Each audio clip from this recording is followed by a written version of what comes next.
उस अनुसूचित एरिया के मालिकों को भी यहाँ पे रोड पे बैठना पड़ रहा है। किसके लिए शर्म की बात है? प्रशासन के लिए शर्म की बात है कि मालिक तुम्हारे दफ्तर में तुमसे बात करने के लिए आया है और तुम धूम दबा के भाग रहे हो।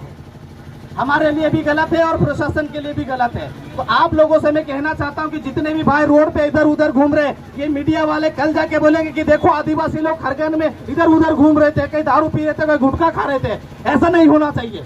किसी भी न्यूज वाले ने अगर ऐसा लिखा तो उसके घर आएंगे हम सब लोग, क्योंकि हम लोग यहाँ पे परेशान हैं। हमें परेशान किया जा रहा है, मारा जा रहा है, थोड़ा थोड़ा के मारा जा रहा है।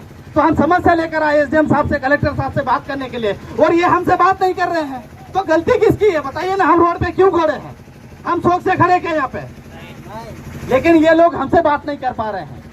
अभी 2 दिन बाद सीएम का कार्यक्रम है। अगर आप लोग हमसे सही से बात नहीं करते हैं तो हम सीएम साहब को आने नहीं देंगे, क्योंकि ये हमारा क्षेत्र है।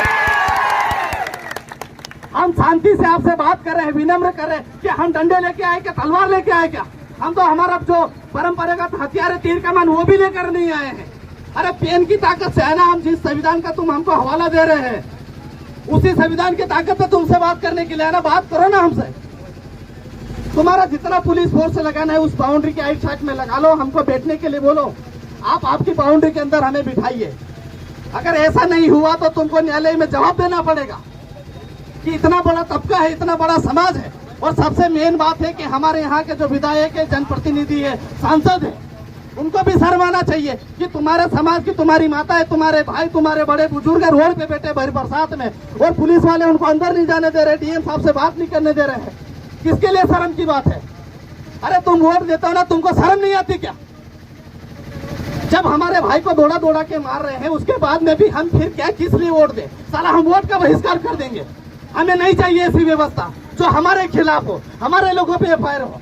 अभी बोल रहे एसडीएम साहब बोले तुम्हारे भी 144 लगी है, तो बोले तुम रोड पे बैठोगे तो तुम पे हम एफआईआर दर्ज कर देंगे। अरे भैया तुमको शर्म आना चाहिए यार।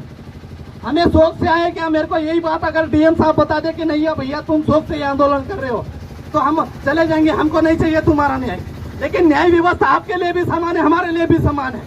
तो फिर हमसे बात करिए ना। हम बात करने के लिए आए आपसे। और खरगोन के लोगों, आप लोगों को समझा देता हूँ, आंदोलन करने से कुछ नहीं होगा।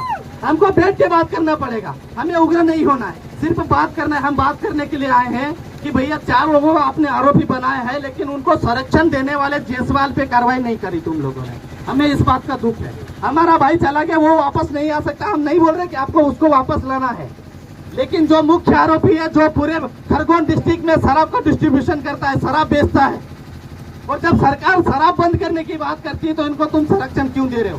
क्या तुम्हारे घर में पेटियां आ रही है क्या?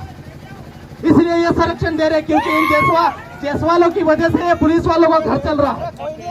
यहाँ के कलेक्टर के साथ घर चल रहा है इन जायसवालों के दुकानों से। इसलिए कलेक्टर जनता से भाग रहा है, यहाँ के मालिकों से भाग रहा है। आप लोगों से हम अभी इसके बाद में कोई भाषण नहीं देंगे। सभी भाई लोगों से मैं यही निवेदन करता हूं, हमको कोई भाषण नहीं देना है, सिर्फ हमको डीएम से बात करना है। एक बार तो हमसे बात करिए। हम भी तो देखे ना, तुम्हारी आईपीसी सीआरपीसी हमारे सामने लेकर आई है ना। भारतीय संविधान के अनुसार तुम सब नागरिकों, सिर्फ हमको छोड़ के हम सब मालिक है। आप तुमको हम बताना चाहते हैं, हमारे बड़े बुजुर्ग लोग, माता बहनाएं सब यहाँ पर आई है तुमसे बात करने के लिए। हमारे बीच में आकर आप हमसे बात करिए। माना कि आपका बिल्डिंग आपने बोल दिया कि सरकारी दफ्तर है, सरकारी दफ्तर सिर्फ पब्लिक के लिए होते हैं। आपको छत इसलिए मिली है कि आप इस जनता की सेवा करो, इसके आप लोग इनके नौकर हो। लेकिन ये नौकर मालिक बन के बैठे हैं और मालिक को नौकर समझ रहे हैं, इसलिए हमको रोड पे बैठना पड़ रहा है। इस यहाँ के जितने भी मीडिया पत्रकार, आप लोग कान खुलकर सुन लो। हम शौक से नहीं आए हैं। कल जाकर ये न्यूज में देंगे कि हमने फलानी धारा का उल्लंघन किया। हमने कोई उल्लंघन नहीं किया। ये हमारा है, ये क्षेत्र आदिवासियों का है, ये पूरा भारत आदिवासियों का। हम कहीं पर भी जा सकते हैं।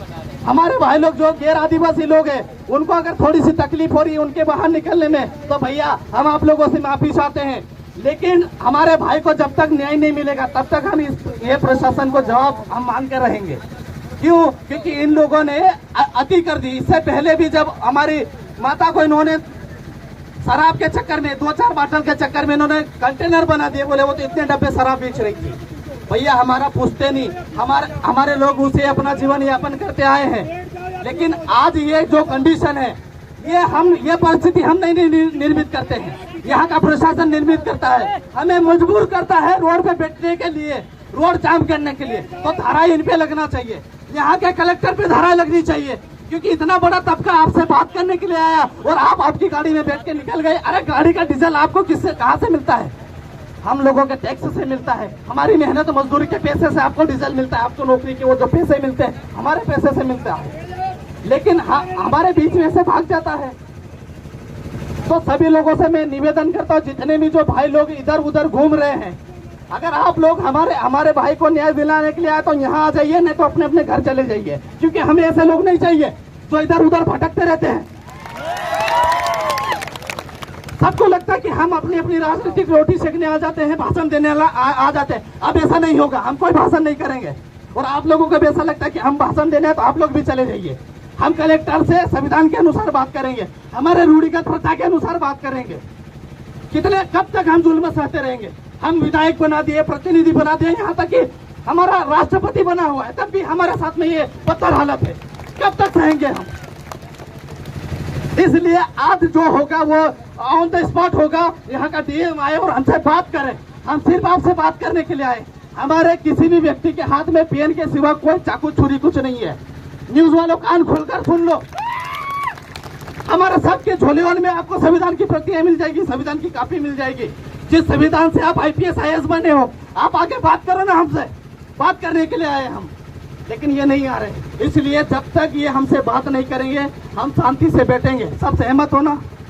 कोई अपने घर नहीं जाएगा। आप सबको टंटे भिल की कसम, बिरसा मुंडा की कसम, बाबा साहब की कसम, क्योंकि अगर आज हम चले गए तो ये फिर न्यूज में लिख देंगे कि आदिवासी आए थे, ज्ञापन देकर चले गए, 1 करोड़ की मांग थी, 2 करोड़ की मांग थी। अरे पैसे तो कल खत्म हो जाएंगे, लेकिन न्याय बहुत जरूरी है। संविधान व्यवस्था में हमें न्याय चाहिए और हम न्याय के लिए आए हैं। इसलिए हम चाहते हैं कि जितने भी भाई जो इधर उधर घूम रहे हैं यहाँ आकर बैठ जाए, और हम भी आपके साथ में सब बैठेंगे जब तक कलेक्टर नहीं आएगा। ठीक है, आज कलेक्टर नहीं आएगा, कल आएगा, कल नहीं आएगा, परसों आएगा।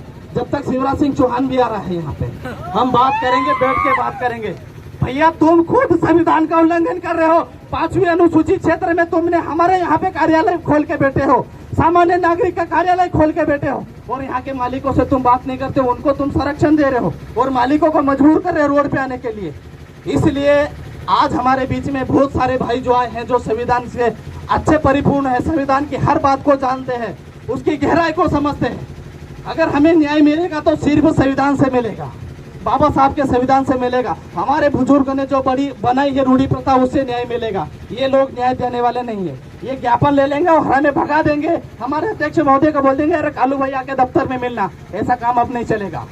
सहमत होना भाई? दफ्तर में नहीं जाएंगे, बैठ के बात करेंगे। हम बैठ के बात करने के लिए आए। अगर किसी न्यूज वाले ने अगर लिखा कि हमने रोड को बाधित किया तो कल तेरे पे कार्रवाई होगी, कोर्ट में जवाब दे देना, क्योंकि आज असली मालिक आपसे बात कर रहे हैं। आप बात करिए।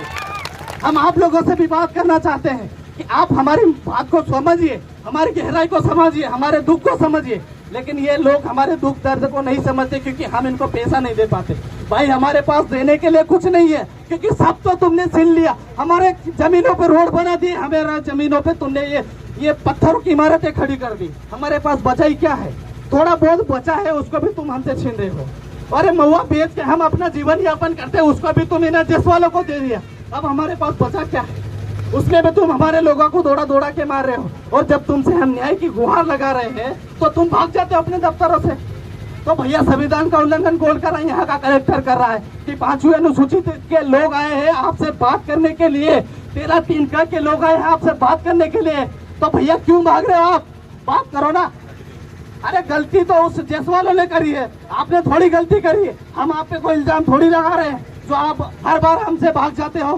पिछली बार भी आपने यही किया कि आप जब आप आदिवासी समाज आपसे बात करने आता है, आपकी मीटिंग ले लेते हो, आप कहीं पे भाग जाते हो। तो आप गलत कर रहे हो। सभी साथियों से मैं निवेदन करता हूं कि शांतिपूर्ण तरीके से बैठे, और जब तक कलेक्टर नहीं आएगा तब तक हम यहाँ से नहीं जाएंगे। सहमत हो? जोहार, जिंदाबाद।